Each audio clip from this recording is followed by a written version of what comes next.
Hello my dears, my name is Mariana and welcome to my channel. So I put out a lot of content on the tarot and a lot of it is kind of deep and kind of difficult stuff. It's not always geared for the absolute beginner. And so many of us right now are beginning our tarot journeys, and so I want to make sure I talk about how to start the work with the tarot. If you haven't really interacted with me that much, my style is archetypal tarot, which basically means that I take the cards a lot deeper. I use them to understand our inner psyche and to really help us move forward with consciousness, clarity, and an alignment with our truest self.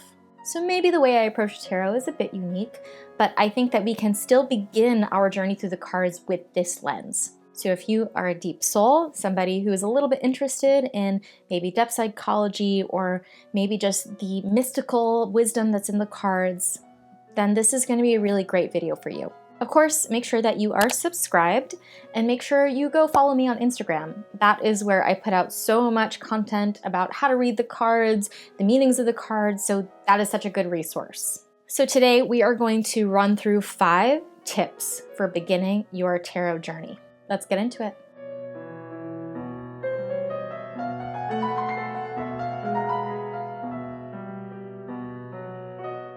Tip number 1 is stick to one guidebook. So often when we start our journey with anything, the tarot included, we bombard ourselves with information. We want to learn everything about it. And so we buy 10 different guidebooks and want to read all of them and get all the information immediately and think we're going to absorb it all.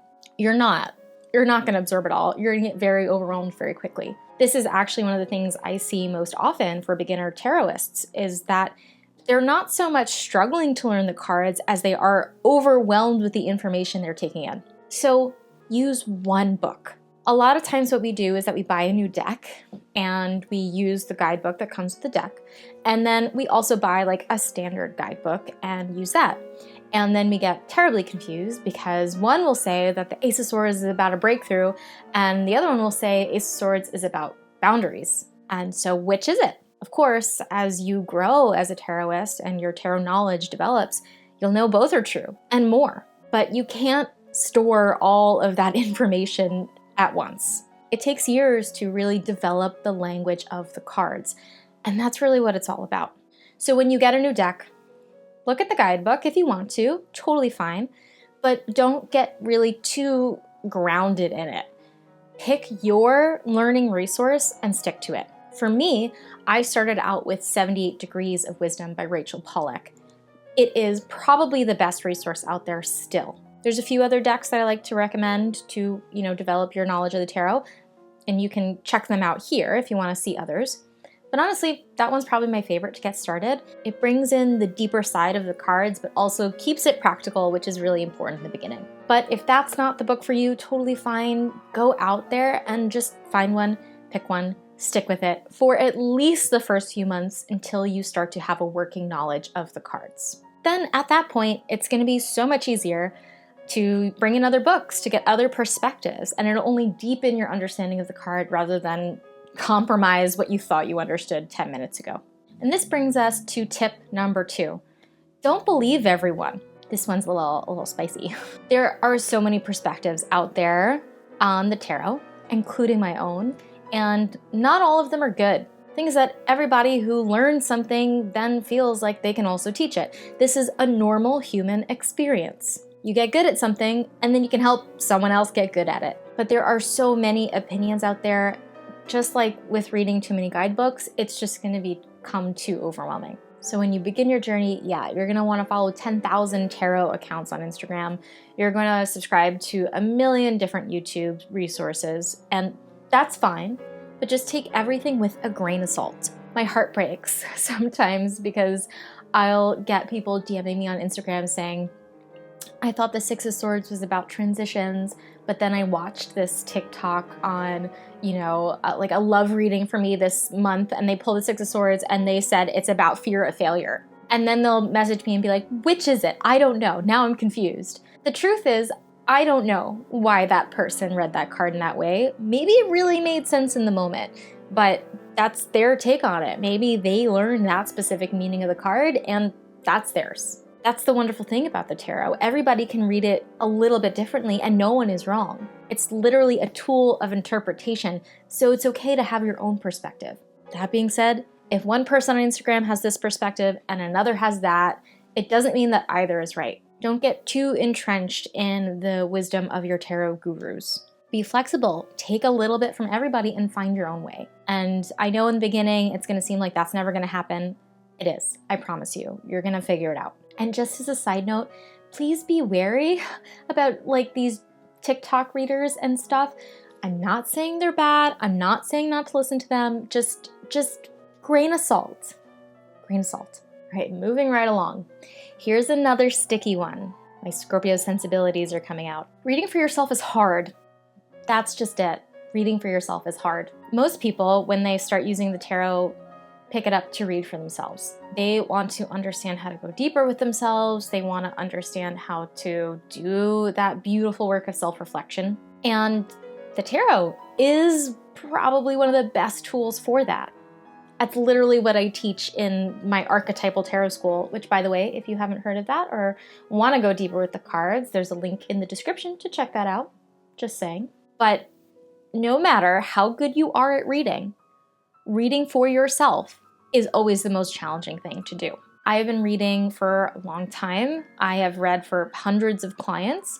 And at this point, pulling cards for a stranger who's asking me how to solve all the immense complexities of their life is far easier than me pulling cards to answer why I am so tired lately. Because what the tarot is doing is reflecting the deeper unconscious truths that are active within us. And so oftentimes we'll pull cards that we can't understand because they're happening so deep. Maybe you'll just pull a card to understand how to be more grounded this week, and you pull the Ten of Swords, you're not gonna get it. I've developed techniques for doing this inner work, and a lot of that is what I talk about in my school, in my course. But basically you just have to be really patient and you have to be willing to ask a lot of questions. If you wanna know how to be more grounded and you pull the Ten of Swords, the first thing you're gonna think is, okay, so is everything just bad? Is my life just bad? Because that's not so positive. It's probably pointing to something about how we're hyper anxious, how we're running through thoughts and thoughts and thoughts and thoughts and not actually just experiencing a sense of presence. You're not going to be able to see it that way in the moment because you're in the moment, because you're trying to understand yourself from the outside, and that is a near impossible thing to do. It's really hard to be objective about ourselves. So please don't be discouraged if reading for yourself is so hard. It's a lot easier to read for other people, and so generally, as you're getting started, I recommend doing that as much as you can. Asking friends to let you read for them, reading for characters on TV, whatever it is, just to get a little distance between you and the querent and the subject that you're reading for. And just a note, if you do pull cards for yourself and you want to commit to that and getting better at it, don't pull too much. This is like the thing we always do. We pull like 12 cards because we just want as much information as possible. That's gonna kill you in the beginning. Don't do it. Pull 2, 3, at most 4 cards. Just keep it as simple as possible because you want to grow an intimacy with the cards rather than just see everything on the table and understand it perfectly. That's not gonna happen. Be patient. Okay? All right, our next tip feels very obvious, but I have to say this all the time. Get a straightforward deck. Decks are such a lure for us tarotists because they're just so pretty. They're just so hard to resist. I get it. Trust me, I get it. But if you get that crazy deck where everything is named something different and everything is upside down and it's all abstract art, you're not going to be able to read with it. You're just not. When I started, the very first deck I bought for myself was the Druid Craft Tarot, which is very pretty. It's very cool. It has this very Celtic vibe. And it's very much based off the traditional Rider-Waite, but it did have some big differences. And it was kind of a struggle to read with. I mean, I could read with it and I worked with it for a long time, but eventually I just had to give up on it because I was just getting too confused too often. And then after that one, I got the Prisma Visions Tarot, which if you've never seen that, it's a wild, flowy, watercolory deck that was absolutely unreadable for me. I loved looking at it and I'd lay it out on the floor and just stare at it and then I'd have to put it away because I couldn't make any sense of the cards. Generally, I recommend starting with the Rider-Waite-Smith deck. Just get the traditional, get the standard, or get the Marseille if you want to use that one.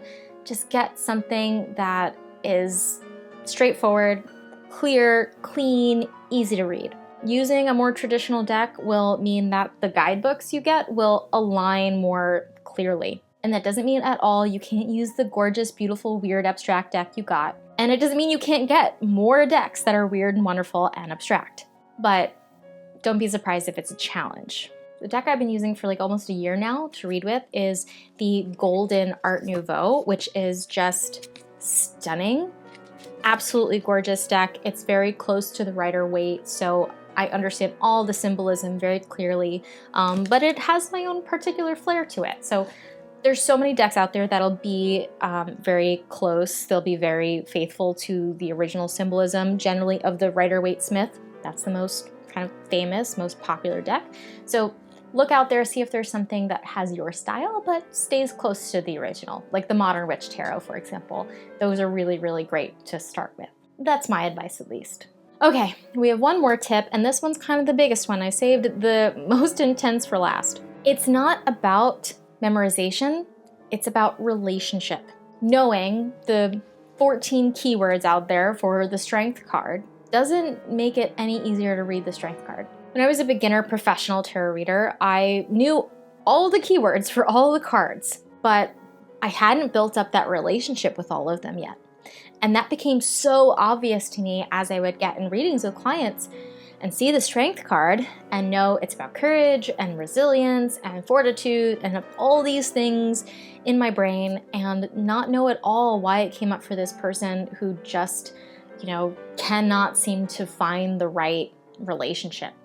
Do I tell them that they have to be strong while they're feeling lonely? Or is it about resilience and making sure they get back out there? I just didn't know how to read it, because even though I had the keywords, I had the meanings, I didn't understand how to relate them to the person, to their question, and to the archetypal energy in the card. What I recommend as you're beginning learning is notice what comes up when you pull the cards. Maybe you pull the Two of Pentacles and you know it's about balance and juggling all the stuff of life. But when you pulled it, you had this feeling of like, oh yeah, this requires a sense of flow. Maybe that realization alone felt like it connected you to the card in a deep way that you hadn't experienced before. That's what you want to remember. That's what the card is about. It's not about just the words. It's about the feelings. It's about the real relationships you have. While I was learning the cards, one of the cards that I kind of struggled with sometimes was the Nine of Wands. And if you Google the Nine of Wands to get some keywords, you see things like battle weary, fatigue, energy drain, setbacks, courage, persistence, learning from past failure. So of course, I always read this card as being one of like toughness. I always saw it through the space of kind of being a victim, that things had happened to this person that made them tired and exhausted and battle weary, and their job was just keep holding on. I read this card that way so long, and it never really felt that right to me. And that doesn't mean that it doesn't mean that. I think that it probably does a lot of the time. But for me, my relationship with the card required a different lens. I started to notice the symbolism of the card a little bit more deeply, seeing that the wands were placed behind the figure rather than in front of them, seeing that his face looked really dark and angry and fearful, seeing that the injury he sustained was to the head, to the space of the ego. And kind of putting all of this together and seeing how the card came up in context a lot made me realize that this wasn't only about being exhausted and needing to have the resilience and courage to keep going. It was about how we nurse our wounds. It was about how we don't realize that our energy, instead of being given to continuing on, getting back up, keeping the journey going, was all about how to defend ourselves from what we feared would happen again. And this revolutionized my way of reading the card. Does it come up this way every single time I pull it? No, of course not. But now I had a new relationship with it, and it had so much more depth and meaning. And I only realized this about the card because of how frustrated I felt every time I pulled it. And the one time that it came through that I really felt I got it right, I locked that into my memory. That is what I held on to, not the keywords. This is really the work of learning the tarot. Every time you pull a card and it feels really right, that's what you have to store. Maybe keep a tarot journal and write down those interpretations so that you have some place to keep them. And then the next time you pull it, try reading it that way. Maybe it won't work the next time, and that's even better information, because then you'll have to come up with a new way to read it. It's really about challenging yourself to be in a state of relationship and flow with the card so that you can surprise yourself by understanding what it's trying to draw you to. And yes, that does mean having a basic understanding of the keywords, so keep that guidebook close, but don't be bound to it. You have to really create those relationships, so that takes time. So I hope that wasn't too disappointing and bleak. I hope you're leaving with at least a little bit of excitement for your tarot journey. You're gonna do it. This is something I know. A lot of people very early on get very discouraged. Do not be discouraged. No one learns the tarot in a week. No one learns the tarot in 6 months. This will probably be a long-term journey for you. It was for me, but you will get there. Have faith, really go deep, and be willing to learn. I think that's one of the things that trips us up the most. So we're not really willing to be students who don't know what the hell we're doing yet. You will figure it out, I promise. If you haven't yet, make sure you subscribe to get more content like this, and make sure you go follow me on Instagram. And it has been a joy to share some of these tips with you. I hope that they were really good and give you something to ponder, and have a beautiful, meaningful day. For the first time in my life, I have long fingernails, literally a dream come true, but it means I cannot close my necklace. The price of a dream come true, totally worth it.